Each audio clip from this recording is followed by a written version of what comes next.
We've all met that one guy. You know the guy. The one that likes to skip a few showers, doesn't wear deodorant, and generally lives their lives in a little bit of a state. And if you play Magic the Gathering, you'll know quite a few people like that. And if you don't know anyone like that, then you're the smelly guy. But the subject of today's video isn't someone who didn't wash for a few days or even a few weeks. This guy has gone 60 years without so much as even dipping his toes into clean water. The world's smelliest man, Amu Haji.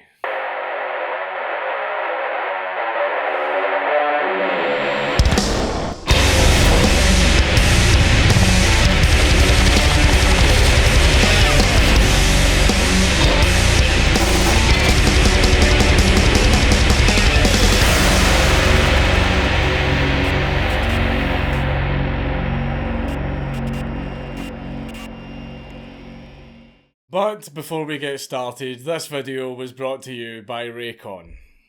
Raycon is shaking up the industry by offering premium wireless audio at half the price of competitors and are endorsed by celebrities like Rich the Kid, Mike Tyson and Snoop Dogg. I use my Raycons while listening to podcasts while I'm working out in the garden, because it's summertime.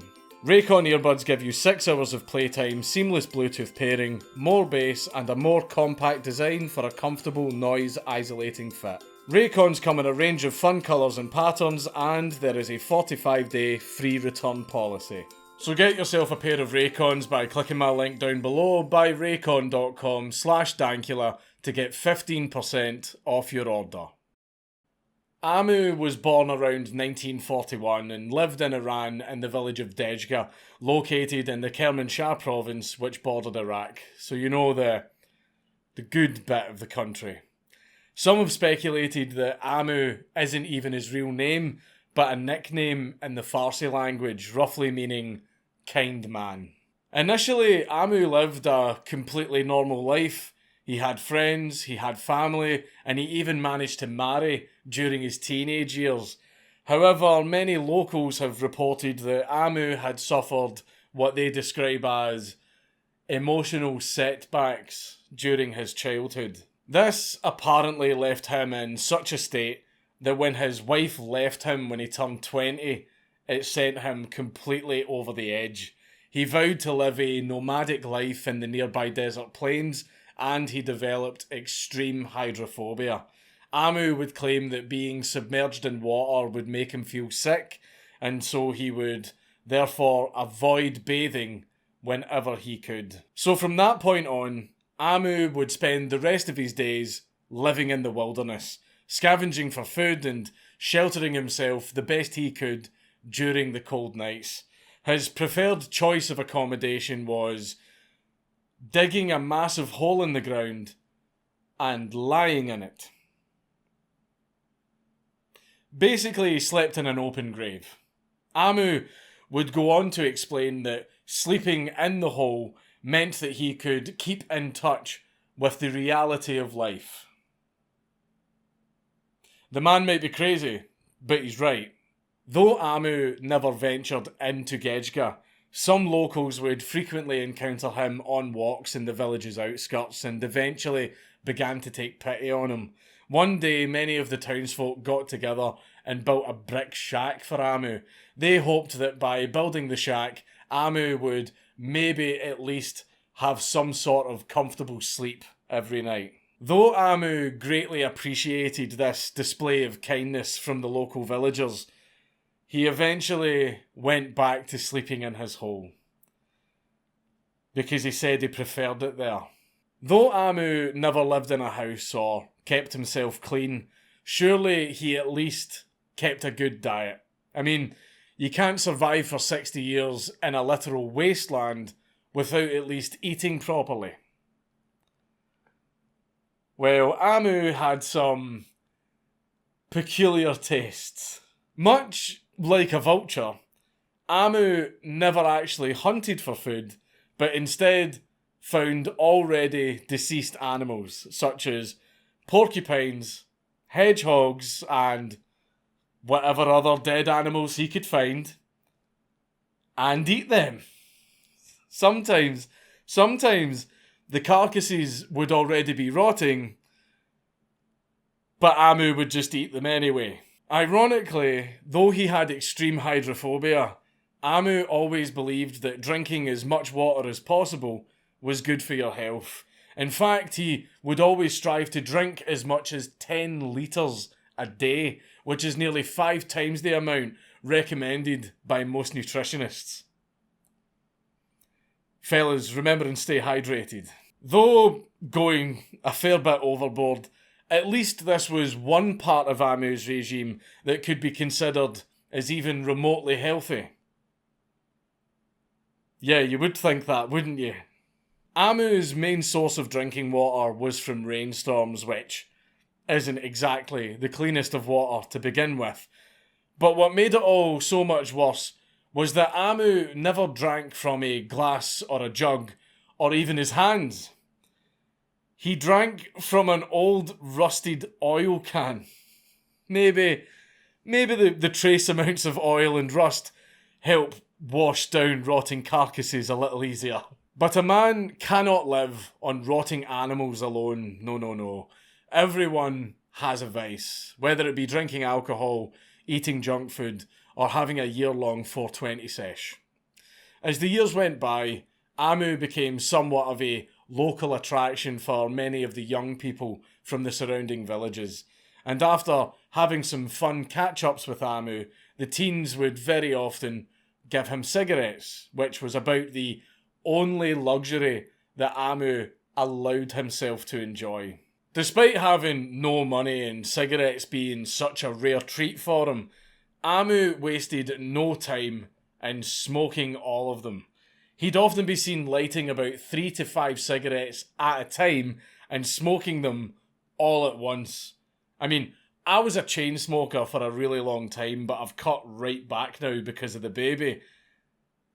But even just the thought of that makes me feel sick. But when Amu ran out of cigarettes, it would make him pretty sad, because he loved smoking. But luckily, he found an alternative. Amu would scour the desert wastes looking for fresh animal dung. He would then place the fresh dung in a rusted car exhaust pipe, light it up, and take a big fat rip like a bong. I mean, I'm an amber leaf man myself with the occasional herbal remedy. But this, why? This is you just going right out of your way to be a smelly bastard. Smoking shite out of a car exhaust. It's still not as cringy as vaping. It would shock you to know that someone who eats rotten hedgehogs, drinks oil water and smokes literal animal feces doesn't exactly look like they would be on the cover of Vogue magazine. Amu would usually be found wearing rags that were decades old and were completely covered in dust and dirt. In fact, whenever Amu lay down to take a nap, many passers-by were actually startled because they initially mistook him for a boulder and they would jump whenever they saw him turn over in his sleep. During the winter, Amu always made sure he kept himself warm by wearing an old Iranian combat helmet.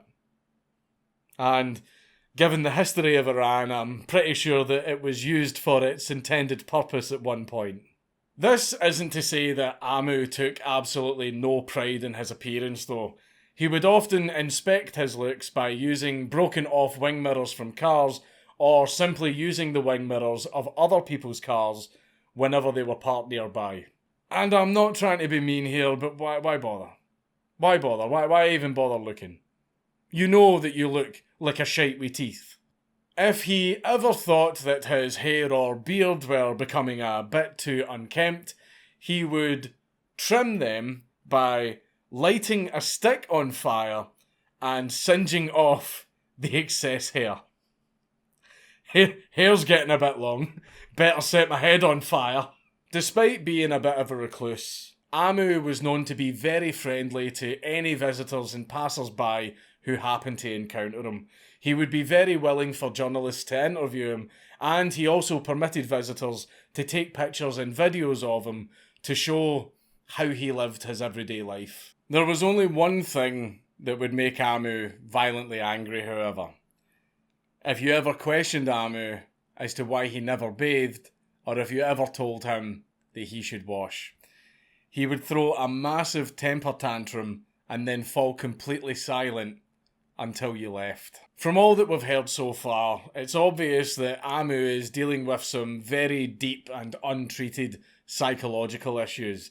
These have meant that he is unable to properly integrate into normal society, with the isolation ramping up his aversion to bathing. But Amu doesn't see his own life in this way.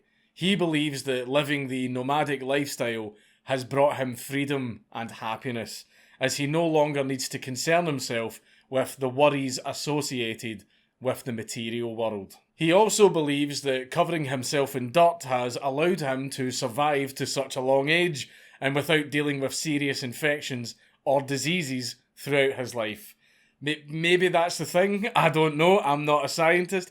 Maybe he was just so smelly that even the germs didn't want to touch him. Though Amu's current lifestyle was brought on by a breakup, he never went full MGTOW. In fact, he uses visits from journalists as his way of advertising himself to the hot singles in his area.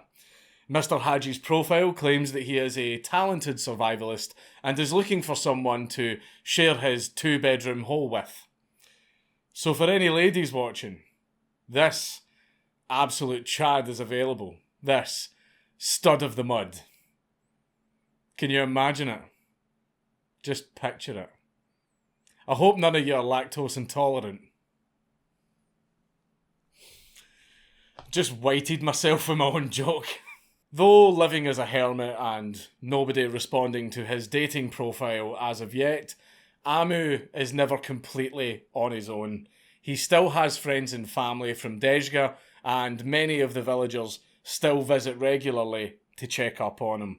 This is probably the reason he is still friendly enough to outsiders and has perhaps prevented a much steeper decline of Amu's mental health. It's been best estimated that Amu hasn't bathed since 1954, and he's sometimes had to fight to keep it that way.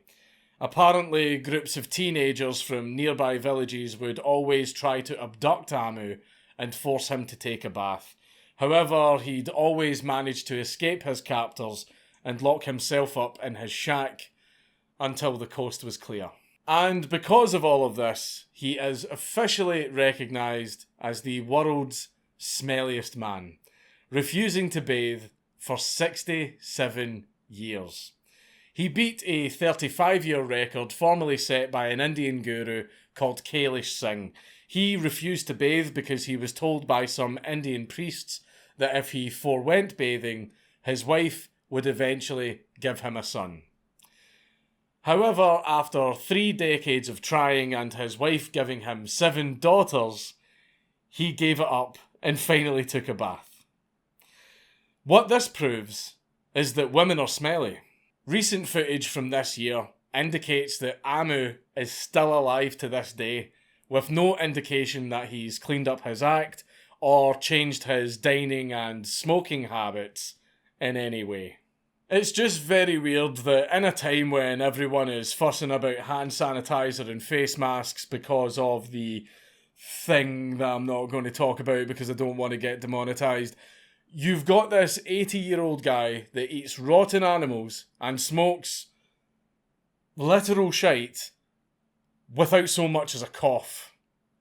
So congratulations, Amu Haji, on being the world's smelliest bastard. It's not exactly a great title, but it is a title nonetheless. It's Count Dankula on YouTube! Everybody subscribe!